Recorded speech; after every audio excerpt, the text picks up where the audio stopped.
Hello, नमस्कार, वंदन और अभिनंदन। आप सभी लोगों का हमारे चैनल पर बहुत बहुत स्वागत है। तो कैसे हैं आप लोग? आशा करते हैं कि बहुत ही अच्छे होंगे और पढ़ाई लिखाई एक बहुत ही बेहतरीन तरीके से चल रही होगी। तो जैसा कि हम क्वेश्चन आंसर जो प्रीवियस ईयर का पेपर है उसके क्वेश्चन आंसर देख रहे हैं और अति महत्वपूर्ण जो भी एमसीक्यू हैं उनके बारे में बात कर रहे हैं। तो यहाँ पर हमने 70 तक इसको करा दिया था और अब नंबर है 71। 71 में पूछा है कि केंद्रीय मूल्यों के संदर्भ में कौन सा संबंध संभव नहीं है, यानी कि जो क्रम है वो किस प्रकार से बन सकता है और किस प्रकार से नहीं बन सकता है। तो यहाँ पर नहीं की बात की है, तो यहाँ पर हमारा ऑप्शन नंबर हो जाएगा डी, माध्य, बहुलक, माध्यिका। इस तरह का क्रम नहीं बन सकता। नेक्स्ट है कि समोच्च रेखाएं बनाने की विधि है। तो समोच्च रेखाएं बनाने की विधि है अंतर्वेशन विधि, यानी कि इंटरपोलेशन मेथड। नेक्स्ट हम बात करें तो यहां पर है हमारा क्वेश्चन नंबर 73। इसमें आपको जो बीमा दे रखी है उसको आपको आरेख या विधि से मिलान करना है। तो यहाँ पर आप देख रहे हैं कि एक विमीय, द्विविमीय, त्रिविमीय और विमा रहित। तो जो एक विमीय है उसका होगा पिरामिड आरेख, द्विविमीय है उसका आपका 3rd नंबर वृत्त आरेख, त्रिविमीय है उसका 4th नंबर गोले आरेख। विमा रहित की बात करेंगे तो इसमें बिंदु विधि आएगी। तो इस प्रकार से जो इसका आंसर है वो हो जाएगा डी नंबर। नेक्स्ट क्वेश्चन है भौगोलिक सूचना तंत्र में सम्मिलित है। इनमें से भौगोलिक सूचना तंत्र में क्या सम्मिलित है? तो ये देखेंगे हम आंकड़ों का संकलन और संधारण, मूल आंकड़ों का भूकोडन, आंकड़ों का विश्लेषण, परिणाम प्रदर्शन। तो ये सभी के सभी शामिल होते हैं। तो यहां पर हो जाएगा आंसर हमारा डी। नेक्स्ट क्वेश्चन है भारत का प्रथम भूतुल्यकालिक उपग्रह कौन सा है? तो ये है एप्पल, यानी कि डी ऑप्शन इसमें सही हो जाएगा।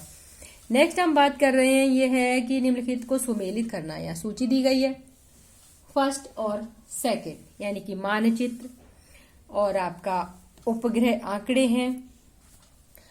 मानचित्र की बात करेंगे तो ये हो जाएगा डिजिटाइजिंग, और यदि आपका 2nd है तो उसका आपका स्कैनिंग, और जो 3rd है उसका हो जाएगा डेटा ट्रांसफर, और विचार है, विचार का हो जाएगा की कोडिंग। तो इस प्रकार से इसका जो आंसर है वो हो जाएगा आपका नंबर बी।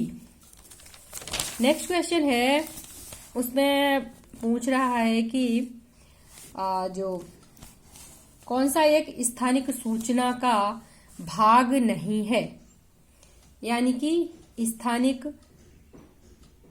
सूचना का भाग नहीं है। तो इसमें आपका GIS ये स्थानिक सूचना का भाग नहीं है, बाकी के 3 हैं वो स्थानिक सूचना के अंतर्गत आते हैं। नेक्स्ट है इसमें पूछा गया है कि जो उपग्रह हैं उनके बारे में, यानी कि अमेरिका का कौन सा है, भारत का, जापान का, रूस का। तो यहाँ पर अगर हम बात करेंगे तो जो 1st है वो जापान, 2nd USA और जो 3rd है वो भारत है, और ये है आपका 4th ये रूस का है। तो यहाँ पर आंसर हो जाएगा बी नंबर।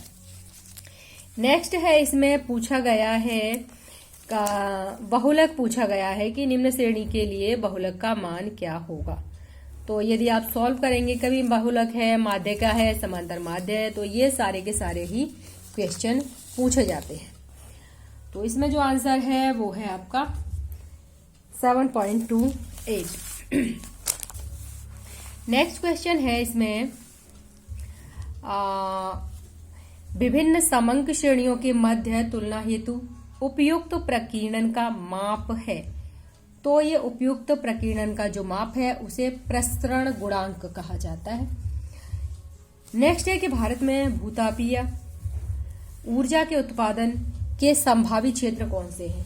अगर इसकी बात करें तो इसमें 1st आएगा पूगा वैली, जम्मू एंड कश्मीर है, और थर्ड नंबर है मणिकरण क्षेत्र, हिमाचल प्रदेश। तो ये दोनों ही सही हैं, तो आंसर हो जाएगा डी नंबर। नेक्स्ट हम बात करें तो यहाँ पर पूछा गया है कि भारत में निम्नलिखित में से कौन सा क्षेत्र उच्च कोटि के लौह अयस्क निक्षेपों के लिए है। लौह अयस्क निक्षेपों के लिए बेलाडीला जो कि छत्तीसगढ़ में है। कई बार क्वेश्चन ये पूछा जा चुका है, यानी कि रिपीटेड क्वेश्चन इसे कह सकते हैं। नेक्स्ट पूछ रहा है कि तिलहन उत्पादन में अग्रणी।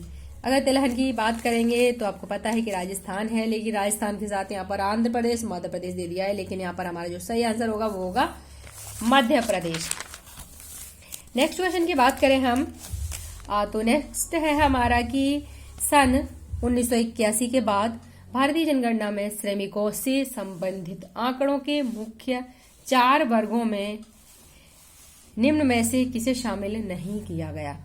यानी कि 4 वर्ग हैं, उनमें से एक को शामिल इसमें से नहीं किया गया है, तो वो है आपका निर्माण क्षेत्र। नेक्स्ट, भारत में जनगणना 2011 के अनुसार गांव का औसत आकार क्षेत्र है वो कितना है, तो वो है 5.13 किलोमीटर स्क्वायर। नेक्स्ट क्वेश्चन है कि निम्नलिखित में से कौन सी एक आभ्यंतरिक संरचना नहीं है, यानी कि जो आभ्यंतरिक है वो नहीं है। तो यहाँ पर देखेंगे ज्वालामुखी प्लग है, ये बाह्य संरचना है, आंतरिक नहीं है। सिल, लोकोलिथ, लेपोलिथ, फेकोलिथ या फिर बैथोलिथ, डाइक, ये सारी की सारी आभ्यंतरिक है। नेक्स्ट हम बात कर रहे हैं तो वो है आपका कि निम्न में से कौन सा एक अपरदन का प्रतिफल नहीं है। अब यहाँ पर अपरदन का पूछ रहा है, इसका मतलब है कि वो निक्षेप का हो सकता है, अपरदन का नहीं होगा। तो यहाँ पर अरेत है, जुगेन है, एस्कर है, जलकुंड है, तो ये आपका ये है जो कि अपरदन का प्रतिफल नहीं है। जहां पर भी नहीं वाला क्वेश्चन आए उसे आप नहीं को सर्कल में करें पहले और उसे अवश्य देखें, क्योंकि ऐसे क्वेश्चन अक्सर मिस्टेक हो जाती है। नेक्स्ट है कि किस प्रकार के अंतर्जात बलों में कार्यकारी बल पृथ्वी की त्रिज्या के सहारे भूकेंद्र से भूसतह तक कार्यरत रहता है। तो यहाँ पर है आपका महादेश जनक बल। नेक्स्ट क्वेश्चन की हम बात कर रहे हैं। नेक्स्ट क्वेश्चन है हमारा, इसमें आपको जो सूची है उसे मिलान करना है। अब सूची में क्या है, इसमें है आपका भूदृश्य है और प्राकृतिक सर्वथा है, यानी कि भूदृश्य है किसके द्वारा बनाए जाते हैं उसकी बात की गई है। जलगर्तिका की बात करें तो ये नदी के द्वारा, पैटर्नोस्टर झीलें हैं ये हिमनद के द्वारा, बरखान है, बरखान वायु के द्वारा बनाया जाता है, और केम है वो परिहिमानी के द्वारा, पैर ग्लेशियर के द्वारा बनाया जाता है। तो इस प्रकार से अगर हम देखेंगे तो आंसर हो जाएगा हमारा डी नंबर। नेक्स्ट है क्वेश्चन, इसमें इन्होंने कहा है कि निम्नलिखित प्लेटों का उत्तर से दक्षिण सही क्रम। इस प्रकार के क्वेश्चन काफी देखने को मिल रहे हैं कि जिसमें क्रम पूछा जा रहा है। प्लेटों का हुआ, जनजातियों का हुआ, कहने का तात्पर्य है कि क्रम भी पूछा जाता है। अब इसमें प्लेटों का नॉर्थ से साउथ, यानी कि नॉर्थ से और साउथ की तरफ क्रम पूछ रहा है, यानी कोकास प्लेट है, नाजका प्लेट है, जुआन डीफू का प्लेट है और स्कोसिया प्लेट है। तो जो इसमें आंसर है वो है आपका सी नंबर, यानी कि जो थर्ड है पहले आएगी जुआ डिफू का, उसके बाद में आएगा कोकोस और उसके बाद में आएगा नाजका और लास्ट में आएगा स्कोसिया प्लेट। इसके अलावा क्वेश्चन है 91, इसमें पूछ रहा है कि किस वंश का उन्नमन कोण ज्ञात किया जाता है। ऐसा कौन सा इसमें भ्रंश है, तो इसमें आंसर होगा आपका बी नंबर।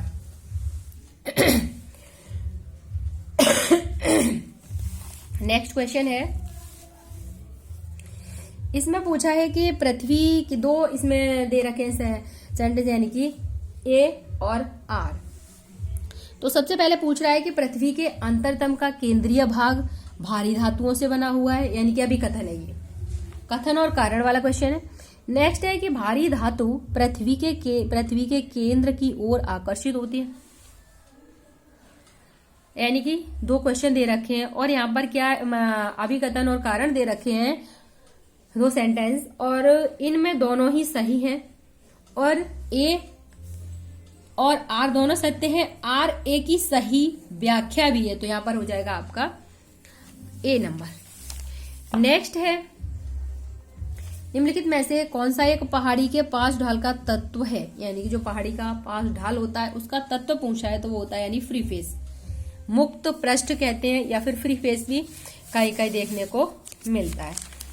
नेक्स्ट क्वेश्चन है इसमें कि गाइड है एक, कहीं गोएट लिख देता है, कहीं गाइड लिख देता है, कहीं इंग्लिश में ही वर्ड दे देता है। अक्सर आने वाला क्वेश्चन है और ये क्या होता है, ये होता है समतल शिखर अंतः सागरीय पर्वत, इसको आप कह सकते हैं, यानी कि सागर के अंदर। नेक्स्ट है आपका कनाडा की अधिकांश झीलों की उत्पत्ति का संबंध है। तो कनाडा की झीलें हैं तो स्वाभाविक है ये कैसी होंगी, ये होंगी ग्लेशियर प्रोसेस वाली, यानी कि हिम नदीय प्रक्रम वाली। नेक्स्ट है अभिकथन और कारण वाला ही क्वेश्चन है ये भी, और इसमें पूछ रहा है कि जो अभिकथन है कि उष्णकटिबंधीय क्षेत्रों में प्रवाल भित्तियां प्रमुखता से महासागरों के पूर्वी भागों में पाई जाती हैं। नेक्स्ट कह रहा है कि प्रवालों की वृद्धि हेतु 18 से 30 डिग्री सेंटीग्रेड जो तापमान है वो अनुकूल होता है। तो यहाँ पर जो आर है वो तो ठीक है कि इतने तापमान में ये अनुकूल है इनके लिए। नेक्स्ट की बात करेंगे, जो ए नंबर है ये कह रहा है कि पूर्वी भागों में ही पाई जाती हैं। ऐसा नहीं है कि पूर्वी भागों में ही पाई जाए, तो ये कहां पर पाई जाती हैं, जो ये सेंटेंस में बता रहा है वो एकदम से गलत सेंटेंस है। और यहां पर आपका जो आंसर है वो हो जाएगा ए असत्य है परंतु आर सत्य है। नेक्स्ट हम बात करें बिलीवेबल के अनुसार गौड़ तरंगे दिशा में आगे बढ़ती हैं, यानी कि बिलीवेबल का जो सिद्धांत है उससे क्वेश्चन पूछा गया है। तो ये इनका कहना चाहिए एक तरह से टफ क्वेश्चन डाला है उसने, दक्षिण से उत्तर की ओर, यानी कि south to north. Next question पूछा गया है कि यदि पृथ्वी की परिक्रमण गति को दोगुना करें और चंद्रमा की परिक्रमण गति को हटाकर आधा कर दें तो किसी स्थान पर दैनिक ज्वार कितने समय बाद आएगा। तो यहाँ पर आंसर है वो आपका 24 घंटे और 52 मिनट होगा। नेक्स्ट यहाँ पे सीधा सीधा क्वेश्चन पूछा है कि दक्षिण अंध महासागर में स्थित महासागरीय कटक है। तो दक्षिणी अंध महासागर में इसमें से जो भी कटक है वो है वॉल्विस कटक। नेक्स्ट और लास्ट क्वेश्चन है यहाँ पर, इसमें पूछा है कथन कारण कि महासागरों के पूर्वी भाग उनके पश्चिमी सीमाओं की तुलना में हमेशा अधिक गर्म होते हैं। एल नीनो की गर्म धारा अंध महासागर के पूर्वी भाग में बहती है। तो यहाँ पर यह कथन तो ठीक है, एल नीनो की धारा अंध महासागर के पूर्वी भाग में बहती है, बिल्कुल ठीक है। लेकिन जो महासागरों के पूर्वी भाग उनकी पश्चिमी सीमाओं की तुलना में हमेशा अधिक गर्म नहीं रहते, बल्कि पश्चिमी भाग पूर्वी भागों की तुलना में अधिक गर्म होते हैं। जैसे कि आपने देखा होगा कि जो पश्चिमी भाग हैं उनके सहारे ही मरुस्थलों का विकास भी हुआ है। तो यहाँ पर सेंटेंस को उल्टा दे दिया है। तो यहाँ पर जो आपका आंसर है वो हो जाएगा डी नंबर, यानी कि ए असत्य है परंतु आर सत्य है। तो इस प्रकार से आपने देखिए ये 100 क्वेश्चन है जो कि 3 वीडियो में कंप्लीट कर लिए गए। इस प्रकार के क्वेश्चन आपको नेट एग्जाम में भी देखने को मिलेंगे। तो यदि आप नेट एग्जाम देने जा रहे हैं तो इन क्वेश्चन को आप एक बार अवश्य देखें। तो आज की वीडियो में बस इतना ही। यदि आप फर्स्ट टाइम हमारे चैनल पर विजिट कर रहे हैं तो आप हमारे चैनल को सब्सक्राइब करना ना भूलें, क्योंकि आगे आने वाले एग्जाम में काफी जो भी ज्योग्राफी से रिलेटेड सामग्री है वो आपको हमारे चैनल पर उपलब्ध मिलेगी। और यदि आप कुछ पूछना चाहते हैं तो आप कमेंट बॉक्स में लिख सकते हैं और एग्जाम्स के बारे में पूछ सकते हैं। तो आज के लिए बस इतना ही। जय हिंद।